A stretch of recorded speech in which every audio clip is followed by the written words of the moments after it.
నమస్తే welcome to GTV news. Anakapalli జిల్లా పైకరావుపేట పట్టణం సూర్యమహల్ థియేటర్ సెంటర్లో ఆర్సెలర్ మిట్టల్ స్టీల్ ప్లాంట్ ఏర్పాటు చేస్తున్నందుకు గాను కూటమి ప్రభుత్వానికి పైకరావుపేట మండల తెలుగుదేశం పార్టీ అధ్యక్షులు పద్దు సహా పట్టణ అధ్యక్షులు యాళ్ల వరహాలరావు ఆధ్వర్యంలో కూటమి నాయకులు కార్యకర్తలు కలిసి ప్రధాని నరేంద్ర మోదీకి, ముఖ్యమంత్రి చంద్రబాబు, ఉప ముఖ్యమంత్రి పవన్ కళ్యాణ్ కు, రాష్ట్ర హోంమంత్రి వంగలపూడి అనితకు, అనకాపల్లి ఎంపీ సీఎం రమేష్ కి ధన్యవాదాలు తెలిపారు. ఫ్లెక్సీలతో ఏర్పాటు చేసిన వారి చిత్రపటాలకు పాలాభిషేకం చేశారు. అనంతరం కూటమి నాయకులు మాట్లాడుతూ తమ అగ్రనాయకులకు భూములు ఇచ్చిన రైతులకు ప్రత్యేక కృతజ్ఞతలు తెలిపారు. పైకరావుపేట నియోజకవర్గం నక్కపల్లి మండలంలో మిట్టల్ స్టీల్ ఫ్యాక్టరీ ఏర్పాటు వలన స్థానికులకు ఉద్యోగ అవకాశాలు లభిస్తాయని, తద్వారా తమ ప్రాంతంలో నిరుద్యోగం ఉండదని ఆశాభావం వ్యక్తం చేశారు.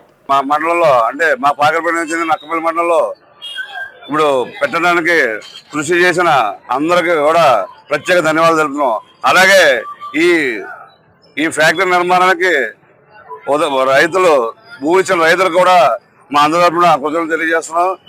ఈ ఫ్యాక్టరీ వల్ల సుమారు మా 4 మండలంలో ఉన్న నిరుద్యోగులందరూ కూడా ఉద్యోగాలు కల్పిస్తానికి అవకాశం ఉందని మేము అందరం కూడా ఈ ఫ్యాక్టరీకి పూర్తి మద్దతు తెలుపుతూ మా నిరుద్యోగులందరూ కూడా ఉద్యోగాలు కల్పిస్తారని ఆశిస్తూ ఈ అవకాశం కల్పించిన మరొకసారి మా మంత్రివర్యులకి అలాగే ఈ భూమి రైతులకి మా మండల తరఫున ప్రత్యేక ధన్యవాదాలు తెలుపుకుంటున్నాం.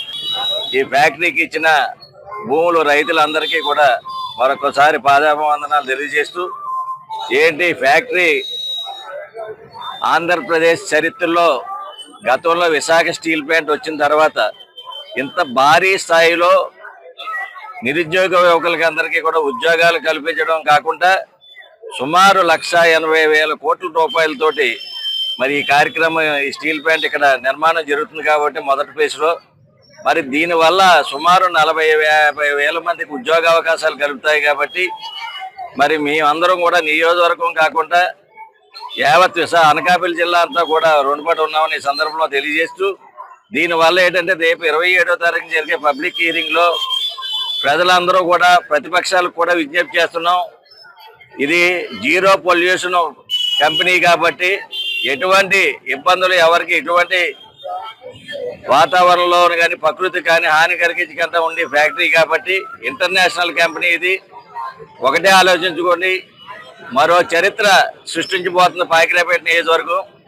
మన ప్రాంతంలో ఉద్యోగ అవకాశాలు లేక చాలా మంది ఇబ్బంది పడుతున్న దృష్ట్యా ఎన్నికల ముందు అందరికీ నిరుద్యోగులు అందరికీ కూడా ఉద్యోగాలు కల్పిస్తామని అది హామీ ఇవ్వడం జరిగింది. దానిలో భాగంగానే ఈరోజు ఈ ఆర్సీ మెట్టల్ని తీసుకుని రావడం వల్ల పైకరావుపేట నియోజకవర్గం అంతా కూడా మన విశాఖపట్నం మన స్టీల్ ప్లాంట్ వచ్చినప్పుడు ఏ రకమైన అభివృద్ధి సాధించిందో ఆ స్థాయికి వెళ్తుంది. ప్రతి ఒక్కరికి కూడా ఉద్యోగ అవకాశాలు కల్పిస్తారు. కాబట్టి మేమందరూ కూడా స్వచ్ఛందంగా అందరూ కూడా మనస్ఫూర్తిగా ఈరోజు ఈ నాయకులందరికీ కార్యక్రమానికి చేసిన ప్రతి ఒక్క నాయకులకు కూడా పాలాభిషేకం ద్వారా మా హృదయపూర్వక ధన్యవాదాలు తెలియజేసుకుంటూ, రేపు రాబోయే రోజు రేపు పబ్లిక్ హియరింగ్ జరుగుతుంది. ఈ పబ్లిక్ హియరింగ్ లో మన పెద్దలు నగేష్ గారు పెద్దలందరూ చెప్పినట్టుగా ఎటువంటి హానికరం కానీ ఈ కంపెనీలకి ప్రతి ఒక్కరు కూడా సంపూర్ణంగా మద్దతు ఇచ్చి రేపు ఈ కంపెనీ ఏర్పాటు చేయడానికి త్వరితగతిన ఏర్పాటు చేయడానికి అందరూ కూడా సహకరించాలని చెప్పి మనస్ఫూర్తిగా కోరుకుంటూ, కూటమి ప్రభుత్వం కక్ష సాధింపు చర్యలకు తమ పార్టీలో కార్యకర్త కూడా భయపడనని మాజీ మంత్రి గుడివాడ అమర్నాథ్ అన్నారు. రాజమండ్రి సెంట్రల్ జైల్లో రిమాండ్లో ఉన్న ఎంపీ పెద్దిరెడ్డి మిథున్ రెడ్డితో ములాఖాత్ అయిన అనంతరం ఆయనతో పాటుగా ఉత్తరాంధ్ర జిల్లాల నాయకులు మధ్య శ్రీనివాసరావు, కరణం ధర్మశ్రీలు మీడియాతో మాట్లాడారు. సరైన ఆధారాలు లేకుండా మిథున్ రెడ్డిని ఇలా ఖైదు చేయడం హేయమైన చర్యగా వారు పేర్కొన్నారు. గడిచినటువంటి 15-16 మాసాలుగా కూటమి ప్రభుత్వం అన్ని రకాలుగా కూడా ప్రయత్నిస్తూ ఉంది. అందులో భాగంగానే మా సీనియర్ పార్లమెంట్ సభ్యులైనటువంటి మిథున్ రెడ్డి గారిని అక్రమంగా పెట్టినటువంటిది ఒక ఫ్యాబ్రికేటెడ్ కేసులో దాదాపు 65 పైచిలకు రోజులుగా సెంట్రల్ జైల్లో, రాజమండ్రి సెంట్రల్ జైల్లో వారిని రిమాండ్లో పెట్టినటువంటి విషయం మీ అందరూ కూడా చూస్తూ ఉన్నారు. ఎవరో ఓరల్గా చెప్పినటువంటి ఒక స్టేట్మెంట్ని ఆధారంగా తీసుకొని ఆయన మీద తప్పుడు కేసు బనాయించి అక్రమంగా ఆయన్ని రిమాండ్లోకి తీసుకొని ఈ రోజుకి ఒక్క ఎవిడెన్స్ కూడా బిల్డప్ చేయకుండా ₹1 ఏదైనా అక్రమం జరిగిందా అనేటువంటిది కనీసం బిల్డప్ చేయకుండా, ప్రూవ్ చేయలేక, కేవలం కక్షపూరితంగా పెద్దిరెడ్డి రామచంద్రారెడ్డి గారి కుటుంబాన్ని ఏదో రకంగా ఇబ్బంది పెట్టాలనేటువంటి ఉద్దేశంతో చేస్తున్నటువంటి కార్యక్రమంగా కనబడతా ఉంది. సహజంగా ఒక కేసు బనాయించాలన్నా, ఆ కేసులో ఎవరన్నా ముద్దాయిలుంటే వారిని శిక్షించాలన్నా కనీసం ఏదో ఒక ఆధారం అనేటువంటిది ఆ డిపార్ట్మెంట్కి, కన్సర్న్డ్ ఇన్వెస్టిగేషన్ ఏజెన్సీ ఏదైతే ఉందో ఆ ఏజెన్సీకి కనీసం ఆధారాలు అనేటువంటి దొరకాలి. ఇప్పుడే వారితో మాట్లాడాం. వారు చాలా ధైర్యంగా ఉన్నారు. పార్టీ క్యాడర్ కానీ, పార్టీ కార్యకర్తలకు కానీ నేను ధైర్యంగా ఉన్నాననేటువంటి విషయాన్ని కూడా వారు చెప్పమన్నారు. ఏ తప్పు చేయనటువంటి దానికి నేను శిక్ష అనుభవించినప్పటికీ పార్టీ కోసం నేను అన్ని భరిస్తాను, ఏ రకమైనటువంటి ఇబ్బంది లేదు అనేటువంటి మాట కూడా వారు చాలా ధైర్యంగా చెప్పడం జరిగింది. వారిని గత 5 సంవత్సరాలు 2019-24 మధ్యలో వారి కంపెనీలకు సంబంధించి కానీ, వారి పర్సనల్ అకౌంట్స్ కి సంబంధించి కానీ అన్ని రికార్డ్స్ అడిగారు, అన్ని బ్యాంక్ స్టేట్మెంట్స్ అడిగారు. వారు ప్రొడ్యూస్ చేశారు. లేదు 2019-24 కాదు 2014 నుంచి ఇవ్వండి రికార్డ్స్ అని అడిగారు, అవి ప్రొడ్యూస్ చేశారు. గడిచినటువంటి 10 సంవత్సరాలుగా వారి పూర్తి బ్యాంక్ అకౌంట్స్, వారి పూర్తి లావాదేవీలు, వారి కంపెనీలకు సంబంధించినటువంటి లావాదేవీలు ఇవన్నీ ప్రొడ్యూస్ చేసినప్పటికీ ఏ తప్పు అందులో దొరకనప్పటికీ కక్షపూరితంగా ఏదో రకంగా వారిని ఇబ్బంది పెట్టాలి, ఆ కుటుంబాన్ని ఇబ్బంది పెట్టాలి, వైఎస్ఆర్ కాంగ్రెస్ పార్టీ నాయకత్వాన్ని ఇబ్బంది పెట్టాలనేటువంటి ప్రయత్నం జరుగుతూ ఉంది.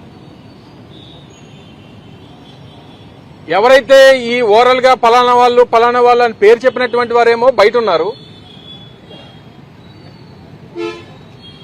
ఈరోజు శిక్ష ఏదైతే ఈరోజు రిమాండ్ లో ఉన్నటువంటి వారేమో, ఏ తప్పు చేయనటువంటి వారేమో లోపల ఉన్నారు. కేవలం పేర్లు చెప్పినందుకు వారు బయట తిరుగుతూ ఉన్నారు. ఈరోజు అధికారంలో ఉన్నటువంటి పార్టీ వారు కొమ్ము కాస్తా ఉంది. అన్ని రకాలుగా కూడా వారు ఈరోజు బయట తిరిగేటువంటి అవకాశం, వారు స్వేచ్ఛగా వారికి చెప్పినట్టు ఎవరో 4 పేర్లు చెప్పేస్తే, ఒక గుడివాడ అమర్నాథ్ పేరో లేకపోతే ఇంకొకరి పేరో చెప్పేస్తే మేము బయట తిరగొచ్చానంటే ఏదో సాక్ష్యం చెప్పించేయడం, వాళ్ళు ఇచ్చినటువంటి స్టేట్మెంట్ ఆధారంగానే మాలాంటి వాళ్ళందరినీ అరెస్టులు చేసేయడం, ఇది ఈ రోజు రాష్ట్రంలో జరుగుతున్నటువంటి ఒక ప్రక్రియ. ప్రధాని Narendra Modi, CM Chandrababu, deputy CM Pawan Kalyan ప్రభుత్వాలు ఆర్సెలర్ మిట్టల్కు సేవ చేయడం నిలిపివేసి విశాఖ స్టీల్ ప్లాంట్ కు సొంత గనులు కేటాయించాలని విశాఖ జిల్లా అఖిలపక్ష కార్మిక ప్రజా సంఘాల జేఏసీ నేతలు డిమాండ్ చేశారు. జీవీఎంసీ గాంధీ విగ్రహం వద్ద జేఏసీ ఆధ్వర్యంలో నిరసన కార్యక్రమాన్ని నిర్వహించారు. ఈ కార్యక్రమాన్ని ఉద్దేశించి జిల్లా JAC chairman M Jaggu Naidu, Visakha ఉక్కు పోరాట కమిటీ చైర్మన్ మంత్రి రాజశేఖర్, సిఐటియు జిల్లా ప్రధాన కార్యదర్శి ఆర్కేఎస్వి కుమార్లు మాట్లాడుతూ కేంద్ర రాష్ట్ర ప్రభుత్వాల అధినేతలు అనకాపల్లి జిల్లా Arcelor Mittal private steel plant పై చూపిస్తున్న తపన విశాఖ స్టీల్ ప్లాంట్ పై చూపకపోవడం ప్రజలను వంచడమే అన్నారు.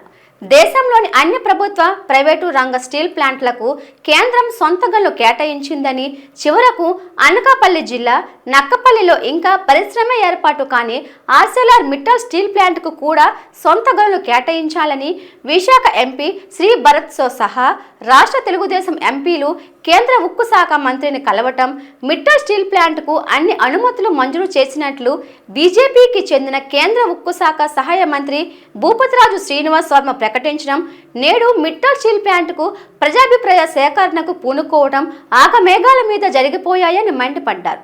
సొంత గనులు లేక విశాఖ ఉక్కు ప్రతి టన్నుకు ఉక్కు ఉత్పత్తిని 4,000 రూపాయలు అదనపు ఉత్పత్తి ఖర్చు భరించాల్సి వస్తోందని, దీని వలన సంస్థ నష్టాల బారిన పడుతోందన్నారు.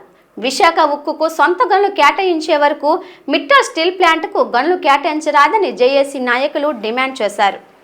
అందరూ కూడా ఈ రోజున ఆర్సెల్ఆర్ మెటల్ దగ్గరికి వెళ్ళి, వాళ్ళ ప్రధానమంత్రి దగ్గరికి వెళ్ళి ఆర్సెల్ఆర్ మెటల్ కంపెనీకి అనుమతులు ఇవ్వండి, గనులు ఇవ్వండి అని చెప్పి ప్రాకులాయపడుతున్నారు. స్టీల్ ప్లాంట్ మీద లేని ప్రేమ మెటల్ మీద మీకు ఏముంది, ఎందుకు అంత ఉందని అడుగుతున్నాం. ఎన్నికల రాకముందు తెలుగుదేశం ప్రభుత్వం కానీ, తెలుగుదేశం నాయకులు కానీ, పవన్ కళ్యాణ్ కానీ వీళ్ళందరూ ఎన్నికల ముందు చెప్పారు, మేము వస్తే విశాఖ ఉక్కు పరిశ్రమని ప్రభుత్వ రంగ సంస్థగానే కొనసాగించి కాపాడుతామని చెప్పి వారు మాయ మాటలు, మోసపూరితమైన మాటలు చెప్పి అధికారంలోకి వచ్చిన తర్వాత ఈవేళ అనకాపల్లి దగ్గర నక్కపల్లిలో వారికి సొంత ఇంకా కంపెనీ రాలేదు, భూములు కేటాయించలేదు, దానికి సొంత గనులు కేటాయించాలని ఇవాళ ప్రధానమంత్రి దగ్గరికి తెలుగుదేశం, బీజేపీ, జనసేన ఎంపీలందరూ కూడా అన్యాయం అని చెప్పి మేము చెప్తూ ఉన్నాం. మరి దీన్ని ప్రభుత్వ రంగ సంస్థలు కాపాడతామంటే గతంలో వైఎస్ రాజశేఖర రెడ్డి గారు మన పర్యటనకు వచ్చేటప్పుడు హిందుస్థాన్ షిప్ యార్డ్ని ప్రైవేటీకరణ కాకుండా కాపాడతామని చెప్పేసి వాగ్దానం చేయడం జరిగింది. అదేవిధంగా BHPని ప్రైవేటీకరణ కాకుండా కాపాడతామని చెప్పి వాగ్దానం చేయడం జరిగింది. అధికారంలోకి వచ్చిన తర్వాత వైఎస్ రాజశేఖర రెడ్డి గారు కేంద్రంలో అధికారంలో కాంగ్రెస్ నాయకులతో, కాంగ్రెస్ ప్రభుత్వంతో మాట్లాడి మన హిందుస్థాన్ షిప్ యార్డ్ని డిఫెన్స్లో మర్జ్ చేయడం జరిగింది, BHPని BHELలో మర్జ్ చేయడం జరిగింది. ఇది ప్రైవేటీకరణ కాకుండా కాపాడాలంటే ఈరోజు అధికారంలో ఉన్న బీజేపీ ప్రభుత్వం, జనసేన వీళ్ళందరూ కలిపి దాన్ని ప్రైవేటీకరణ జరగకుండా ఉండాలంటే దానికి సొంత గనులు కేటాయించాలి. ఒకవేళ సొంత గనులు కేటాయించలేని సమక్షంలో దానిలో శైలిలో మర్జీ చేసినట్లయితే శైలికి మరి గనులు ఉన్నాయి కాబట్టి అది ప్రభుత్వ రంగ సంస్థగా కొనసాగి లాభాల బాటలో రావడానికి అవకాశం ఉంటుంది. కాబట్టి ఈరోజు తెలుగుదేశం, జనసేన, బీజేపీ నాయకులు ఒకటే అడుగుతున్నాం, మిత్తల కంపెనీకి మీకు వాటాలు ఉన్నాయి కాబట్టే దాంట్లో సొంత గనులు కేటాయించాలని మీరు డిమాండ్ చేస్తున్నారు. ఇది ప్రజలది, గవర్నమెంట్ ప్రభుత్వ రంగ సంస్థ కాబట్టి దీని గురించి మీరు మాట్లాడలేదు. దీన్ని ప్రజలు మరి భవిష్యత్తులో మీకు గరిష్టగా గుణపాఠం చెప్తారు. కేంద్రంలో మోడీ ప్రభుత్వం, రాష్ట్రంలో ఉన్నటువంటి చంద్రబాబు, పవన్ కళ్యాణ్ కూటమి ప్రభుత్వం, ఈ రెండు ప్రభుత్వాలు కలిసి విశాఖ ఉక్కుకి ద్రోహం చేసి ఆర్సెలర్మిట్టల్ ప్రైవేట్ స్టీల్ ప్లాంట్కి ఊడిగం చేస్తున్నాయి. వైజాగ్ స్టీల్ ప్లాంట్కి సొంత గనులు కేటాయించకుండా ప్రైవేట్ మిట్టల్ స్టీల్ ప్లాంట్కి సొంత గనులు కేటాయించి ఈరోజు ప్రైవేట్ సేకరణ పెడతా ఉన్నారు. మేము కూటమి ప్రభుత్వాన్ని జేసీగా డిమాండ్ చేస్తున్నాం. మీరు ఈ రాష్ట్ర ప్రజానీకానికి ఎన్నికల ముందు ఏం హామీ ఇచ్చారు? వైజాగ్ స్టీల్ ప్లాంట్ని ప్రభుత్వ రంగంలో కాపాడుతాం, దీన్ని లాభాల పాటు పట్టిస్తాం, దీంతోపాటు ఉపాధి అవకాశాలు పెంచుతాం, విస్తరిస్తాం, విశాఖపట్నం అభివృద్ధి చేస్తామని హామీ ఇచ్చారు. మీరు అధికారం చేపట్టిన తర్వాత మీరు చేస్తున్న పని ఏంటి? ప్యాకేజీ పేరు మీద ఆ ప్యాకేజీ డబ్బులు వైజాగ్ స్టీల్ ప్లాంట్ ముడిసరుకి, యంత్రాలకి, జీతబత్యాలకి వినియోగించుకుంటూ ఆంక్షలు పెట్టి పాత బకాయిలు తీర్చి, బ్యాంకు బకాయిలు తీర్చి, అప్పులు లేకుండా చేసి ప్రైవేట్ వాళ్ళు కట్టబెట్టే కోసం ప్రయత్నం చేస్తున్నారు. దీన్ని మీరు ఆపాలి కదా, కూటమి ప్రభుత్వం ఆపాలి కదా, మీరు ఆపడం లేదు. రెండో వైపున వేలాది మంది కాంట్రాక్ట్ కార్మికులు తొలగించి పారేశారు. ఎందుకంటే కార్మికులు ఎక్కువ మంది అయిపోయినట్టున్నారు. 5,000 మంది కాంట్రాక్ట్ ఎక్కువ మంది అయిపోతే బీహారు, యూపీ, జార్ఖండ్, ఒడిశా రాష్ట్రాల నుంచి కొత్త కార్మికులు తీసుకొస్తున్నారు. వాళ్ళు ఎందుకు జాయిన్ చేసుకుంటారు? కాబట్టి మీరు చెప్తున్న దానికి ఆచరణకి పూర్తి విరుద్ధంగా ఉందని చెప్పని మేము స్పష్టంగా చెప్పదలుచుకున్నాం. నిర్వాసిత ఉద్యోగాలు ఇస్తామని చెప్పి అన్నారు. ఈరోజు 2,000 మంది పర్మనెంట్ ఎంప్లాయీస్ని VRS బయటను పెట్టారు. 6,000 ఉద్యోగ ఖాళీలు ఉన్నాయి. కాబట్టి నిర్వాసిత ఉద్యోగాలకు ఇవ్వాలని చెప్పి ఖాళీలు భర్తీ చేయాలి. కేంద్రాన్ని మీరు ఎందుకు అంటున్నాం? మేము నవ్విపోతురు కదా, నాకేంటి సిగ్గు అన్నట్టు చంద్రబాబు నాయుడు గారు చెప్తున్నాడు PPP అంటే ప్రైవేటీకరణ కాదు అని. మేమేమైనా అక్షర జ్ఞానం లేని వాళ్ళమే, లేదా ఆంధ్ర రాష్ట్ర ప్రజలు నువ్వేది చెప్తే వినేటువంటి కళ్ళు లేని కబోజు అనుకున్నావా? చంద్రబాబు నాయుడు 33 ఏళ్ళ తర్వాత మళ్ళీ మనకి ఇచ్చేస్తారట. ఇప్పుడు విశాఖపట్నం స్టీల్ ప్లాంట్కి సామర్థ్యం కలిగి అభివృద్ధిలో నడిపించడానికి, మరింత ఉత్పత్తిని పెంచడానికి కార్మిక వర్గం సిద్ధంగా ఉంది. మాకు కావాల్సినటువంటి రా మెటీరియల్ ఎవరా బాబు అంటే ఇవాళ గనులు కేటాయించినట్టు చేత కాకుండా ఇవాళ 33 సంవత్సరాలు మళ్ళీ PPP వెనక్కి వచ్చిందని చెప్పి నువ్వు నిధులు చెప్తా ఉంటే జనం సహించరు. అవసరమైతే నీ మీద మరొక తిరుగుబాటు జాగ్రత్త తథ్యం. రాష్ట్ర వైఎస్ఆర్ పార్టీ లీగల్ సెల్ అధ్యక్షుడు మనోహర్ రెడ్డి ఆదేశాల మేరకు కూటమి ప్రభుత్వం 17 మెడికల్ కాలేజీలను ప్రైవేటు వ్యక్తులకు అప్పచెప్పడానికి చేస్తున్న ప్రయత్నాన్ని అడ్డుకోవటానికి మాజీ ముఖ్యమంత్రి జగన్మోహన్ రెడ్డి ఆదేశాలను అనుసరించి జీవీఎంసీ గాంధీ విగ్రహం దగ్గర విశాఖపట్నం లీగల్ సెల్ కమిటీ ఆధ్వర్యంలో ధర్నా నిర్వహించబడింది. అనంతరం స్థానిక VJF ప్రెస్ క్లబ్లో విలేకరుల సమావేశం నిర్వహించారు. ఈ సందర్భంగా కమిటీ సభ్యులు మాట్లాడుతూ ఎట్టి పరిస్థితుల్లోనూ మెడికల్ కాలేజీల్ని ప్రైవేటు పరం కాకుండా అడ్డుకుంటామని స్పష్టం చేశారు. అలా కాకపోతే రాష్ట్రంలో పేద విద్యార్థులు డాక్టర్ చదవటం కలగానే మిగిలిపోతుందని ఆవేదన వ్యక్తం చేశారు. అందువల్ల ఆంధ్ర రాష్ట్ర ప్రజలందరూ ప్రైవేటేషన్పై తిరగబడాలని కోరారు. వైఎస్ఆర్ పార్టీ అధ్యక్షుడు జగన్మోహన్ రెడ్డి పేద ప్రజలకు తప్పకుండా అండగా ఉంటారని తెలిపారు.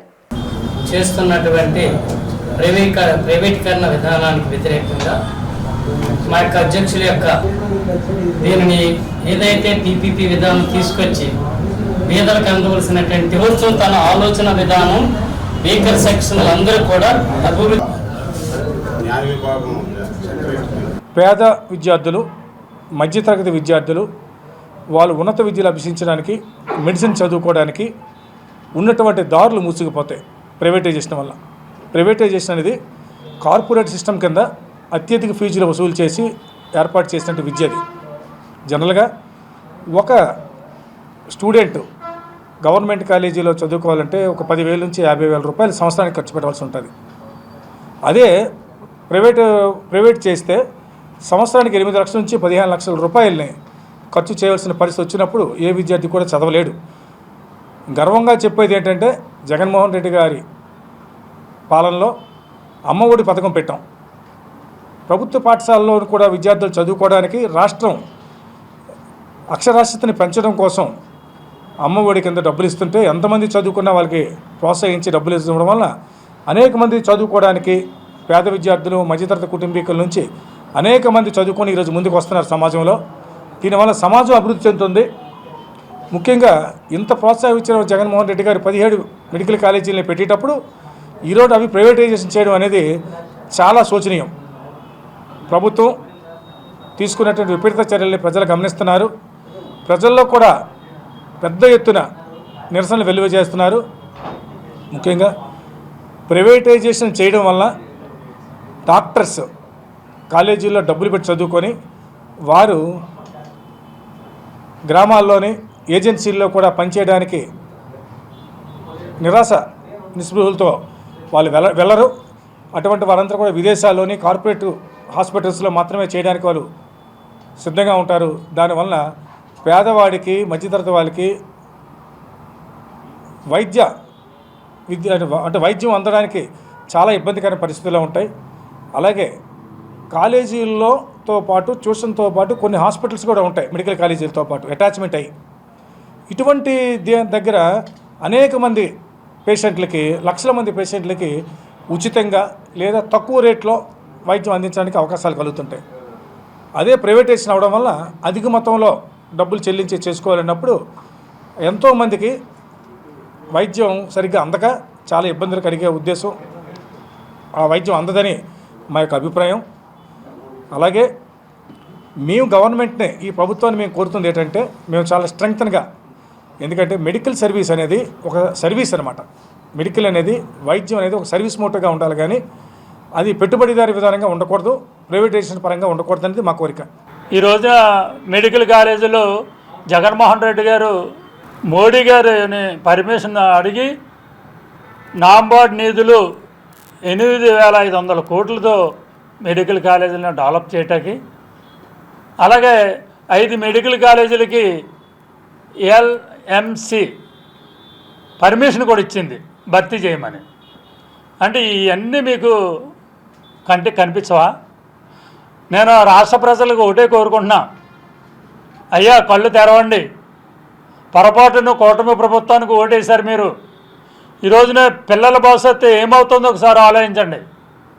మెడికల్ కాలేజీలే కాదు, విశాఖపట్నంలో ఎన్నో ప్రాణాలు అర్పించి స్టీల్ ప్లాంట్ను కూడా ప్రైవేటీకరణ చేస్తున్నారు. రేపొద్దున ఉత్తరాంధ్రలో ప్రపంచంలోనే మంచి పేరు మోసిన ఆంధ్ర యూనివర్సిటీని కూడా ప్రైవేటైజేషన్ చేస్తారు. ఎందుకంటే చూస్తున్నారు ఈ మధ్యకాలంలో ఆంధ్ర యూనివర్సిటీ పరిస్థితి.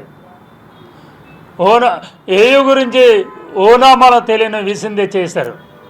అంటే పక్కనే గీతమ్మ కాలేజీని డెవలప్ చేయడానికి ఆంధ్ర యూనివర్సిటీని వీక్ చేసి రాబోయే కాలంలో పేద ప్రజలకు విద్య లేకుండా చేయడానికి కూటమి ప్రభుత్వం కంకణం కట్టుకుంది. ఇది కేవలం వైఎస్ఆర్ పార్టీ లేకపోతే సిపిఎం పోరాటాలే కాదు, ప్రజలు మీరు గ్రహించండి. పిల్లల భవిష్యత్తు ఏమవుతుందో రేపొద్దున. ప్రైవేటైజేషన్ వస్తే జగన్మోహన్ రెడ్డి గారు ఓన్లీ మెడికల్ కాలేజీలే కాదు, పోర్ట్లు తెస్తే ఇప్పుడు ఈ రోజున విశాఖపట్నంలో అంబానీ పోర్టుని డెవలప్ చేస్తున్నారు. పక్కనే గవర్నమెంట్ పోర్ట్ ఉంది, దాన్ని డెవలప్ చేయకుండా, సరైన సౌకర్యాలు కల్పించకుండా పక్కనే పోర్టును డెవలప్ చేస్తున్నారు. అంటే రాను రాను రాను రాను జ్యుడిషియరీని కూడా ప్రైవేటైజేషన్ చేసిన ఆశ్చర్యపో. నువ్వు అధికారంకి వచ్చిన వెంటనే న్యాయవాది మిత్రులు, ఎందుకంటే మేము లీగల్ శాల కాబట్టి న్యాయవాది మిత్రుల గురించి కూడా 2 విషయాలు మాట్లాడటం జరుగుతుంది. జూనియర్ న్యాయవాదులకి 10,000 రూపాయలు స్టైఫండ్ ఇస్తానన్నాం, అవి గుర్తులేవా? అలాగే జగన్మోహన్ రెడ్డి గారు 100 కోట్లు ఈ బార్ కౌన్సిల్ న్యాయవాదుల యొక్క సంక్షేమానికి 100 కోట్లు మ్యాచింగ్ గ్రాంట్ ఇస్తే ఇంతవరకు దాన్ని రిలీజ్ చేయకుండా ఏదో ఫ్రీ బస్ అంట, ఫ్రీ బస్ వల్ల ఎవరికి ఉపయోగం లేదు.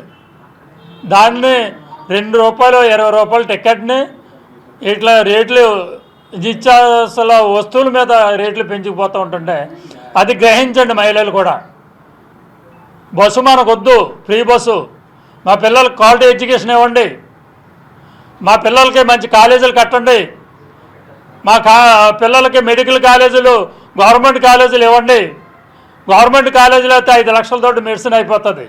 ప్రైవేటు కాలేజీలో చదవాలంటే మినిమం 50 లక్షల నుండి 1,50,00,000 సీటు అమ్ముకుంటున్నారు. వీటి మీద దృష్టి సాధించి ప్రైవేటేషన్ ఆపాలని వైఎస్ఆర్ లీగల్ సెల్ ప్రతినిధిగా నా పేరు పాక సత్యనారాయణ హెచ్చరిస్తున్నా ఈ గవర్నమెంట్ని.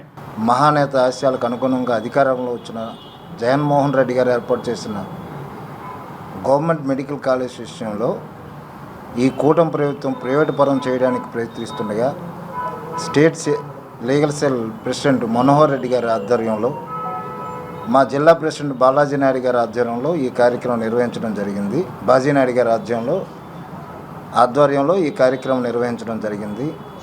ఈ అంశం గురించి మా వైఎస్ఆర్ లీగల్ సెల్ తరపున ప్రైవేట్ పరం చేయడానికి ప్రయత్నిస్తే కూటమి ప్రభుత్వానికి వ్యతిరేకంగా ఎలాంటి ప్రయత్నాలైనా మేము చేయడానికి మా లీగల్ సెల్ తరపున హెచ్చరిస్తూ ఈ కార్యక్రమం ముగిస్తున్నాం.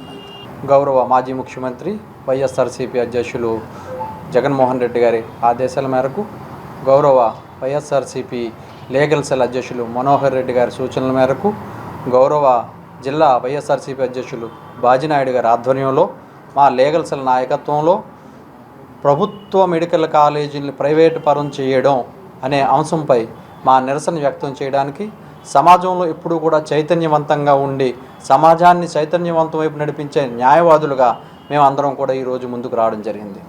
మీ అందరికీ తెలుసు, గౌరవ మాజీ ముఖ్యమంత్రి శ్రీ వైఎస్ జగన్మోహన్ రెడ్డి గారు పేద బడుగు బలహీన వర్గాలు, ఎస్సీ ఎస్టీ మైనార్టీ విద్యార్థులు అందరికీ కూడా అభివృద్ధి పదం నడిపాలంటే విద్య ద్వారానే అది సాధ్యమని నమ్మి వాళ్ళకి ఉన్నత విద్య, వైద్య విద్య లాంటి ఉన్నత విద్యను అందించడం ద్వారా సమాజం అభివృద్ధి చెందుతున్న ఒక ఉద్దేశంతో ఒకేసారి కేంద్ర ప్రభుత్వ సహకారంతో, పెద్దలు చెప్పినట్టు నాబార్డు నిధులతో 8,500 కోట్ల రూపాయలతో 17 మెడికల్ కాలేజీలను ప్రారంభించడం జరిగింది. అందులో 5 మెడికల్ కాలేజీలు అడ్మిషన్లు జరిగి క్లాసులు జరుగుతున్నాయి. 2 మెడికల్ కాలేజీలు నేషనల్ మెడికల్ కౌన్సిల్ తాలూకా ఎఫిలియేషన్ కూడా పొందడం జరిగింది. మిగతా 10 మెడికల్ కాలేజీల తాలూకా పని పైప్ లైన్లో ఉంది. ఈ విధంగా వైద్య విద్యను పేద ప్రజలకు అందించాలనే ఒక సదుద్దేశంతో నాడు నేడు ద్వారా స్కూలును ఎలా బాగుపరిచారో వైద్య విద్యను లాంటి ఉన్నత విద్యను అందించడం ద్వారా పేద ప్రజలు, పేద విద్యార్థులు ఉన్నత భవిష్యత్తుకి మార్గం కలిగించాలన్న ఒక ఉద్దేశంతో చేస్తున్న ఆ ప్రయత్నాన్ని నీరుగార్చే విధంగా నేటి కూటమి ప్రభుత్వం వాటిని ప్రైవేటు పరం చేసి పప్పు బెల్లాల్లాగా వారికి కావలసిన వాళ్ళకి ఇవ్వడం అన్నదాన్ని మేమందరం కూడా సమాజంలో అభ్యుదయవాదులుగా ఉండే మేము న్యాయవాదులు అందరం కూడా వైఎస్ఆర్సీపీ లీగల్ సెల్ తరపున ఖండిస్తూ ఈ చర్యలు మీరు మానుకోవాలని, పేద ప్రజలకు, మధ్యతరగతి వారికి వైద్య విద్యను దూరం చేయకండి అని మేమందరం కూడా మీ అందరికీ కూడా విజ్ఞప్తి చేస్తున్నాం. విశాఖలోని ఆర్కే బీచ్ రోడ్లో వరల్డ్ హార్ట్ డే వేడుకలు ఘనంగా జరిగాయి. MGM 7 హిల్స్ హాస్పిటల్ నిర్వహించిన ఈ కార్యక్రమంలో ముఖ్య అతిథిగా విశాఖ పోలీస్ కమిషనర్ శంకబ్రత బాగ్చి పాల్గొన్నారు. డోంట్ మిస్ ఎ బిట్ అనే నినాదంతో వాక్తాన్ను ఆర్కే బీచ్లోని కాళీమాత ఆలయం నుండి YMCA వరకు సామాజిక అవగాహన కార్యక్రమాన్ని నిర్వహించింది. ఈ కార్యక్రమంలో హాస్పిటల్ యాజమాన్యం, వైద్యుల బృందం, నర్సులు పెద్ద ఎత్తున పాల్గొన్నారు. గుండె జబ్బుల నుండి ప్రాణాలను కాపాడే ఏ అవకాశాన్ని కూడా మనం కోల్పోకూడదని సూచించారు సిపి. గుండె జబ్బులు ప్రపంచవ్యాప్తంగా భారతదేశంలో నెంబర్ 1 కిల్లర్ వ్యాధి, కానీ వాటిని ఎక్కువగా నివారించవచ్చని తెలిపారు. పొగాకు వాడకం, అధిక రక్తపోటు, అధిక రక్త చక్కెర, అసాధారణ లిపిడ్లు, శారీరక శ్రమ లేకపోవటం, అనారోగ్యకరమైన ఆహారం మరియు ఒత్తిడి గుండె జబ్బులకు ప్రధాన కారణమన్నారు. గుండె జబ్బులు గుర్తించడానికి, సరిదిద్దడానికి క్రమం తప్పకుండా ఆరోగ్య పరీక్షలు చేయించుకోవాలని సూచించారు.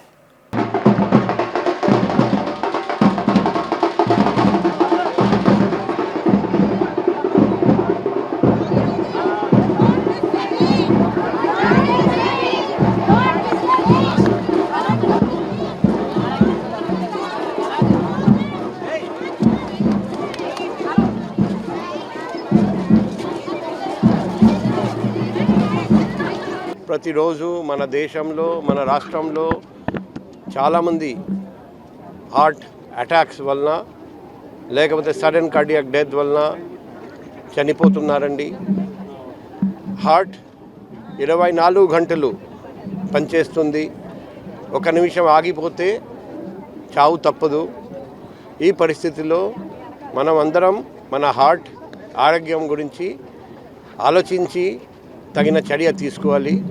హార్ట్ హెల్తీగా ఉండాలంటే మనం నంబర్ 1 బ్యాలెన్స్ డయట్ తినాలి. ఉప్పు తక్కువ, షుగర్ తక్కువ, నూనె తక్కువ,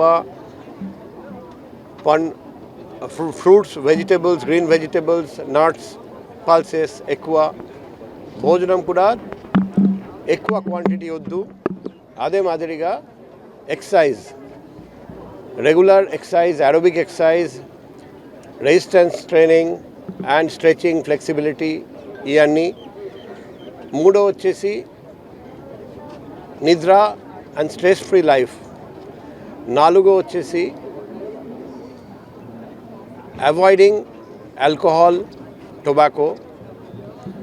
5వ పాయింట్ రెగ్యులర్గా హెల్త్ చెకప్. దీనికి హై బ్లడ్ ప్రెషర్ ఉందా లేదా, హై బ్లడ్ షుగర్ ఉందా లేదా, హై బ్లడ్ కొలెస్ట్రాల్ ఉందా లేదా, ఎటువంటి ప్రాబ్లమ్స్ మన హార్ట్లో ఉందా లేదా రెగ్యులర్గా మనం చెకప్ చేసుకోవాలి. ఈ 5 పాయింట్స్ మనం గుర్తు పెట్టుకుంటే ఖచ్చితంగా మన హార్ట్ మనం హెల్తీగా పెట్టుకోవచ్చు. మన ఒక హెల్తీ హార్ట్ అంటే హెల్తీ లివింగ్. ఓకే, యంగ్ పీపుల్కి నేను చూసిన, నా కెరియర్లో నేను చూసిన హార్ట్ డెత్ అయిన యంగెస్ట్ పేషెంట్ 17 years. అంటే టీనేజ్ పిల్లలకి రాదు అని అనుకుంటున్నారు. యాక్చువల్ ఫ్యామిలీస్ ఉన్న వాళ్ళందరూ కూడా తప్పకుండా చెక్ చేయించుకోవాలి. ఓకే, ఇంట్లో ఎవరైనా కూడా అన్నోన్ డెత్, ఎందుకు చనిపోయారు పూర్వం మనకు తెలియదు, బెడ్ మీదే చనిపోయారు అంటారు.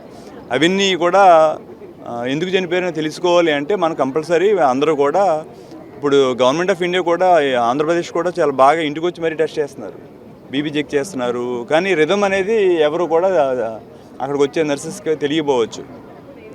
సో ఇవన్నీ చెక్ చేయడానికి మీరు చూసినట్టు నేను ప్యాకేజెస్ రిలీజ్ చేసాము. చాలా తక్కువ ప్యాకేజ్ తోటి చేసాము. ఇన్ఫ్యాక్ట్ ఫ్రీగా చేయడానికి కూడా రెడీగా ఉన్నాము. ఎందుకంటే ఇది మోర్ వెల్నెస్ గురించి అవేర్నెస్ తీసుకురావడానికి మేము ఇది చేస్తున్నాము.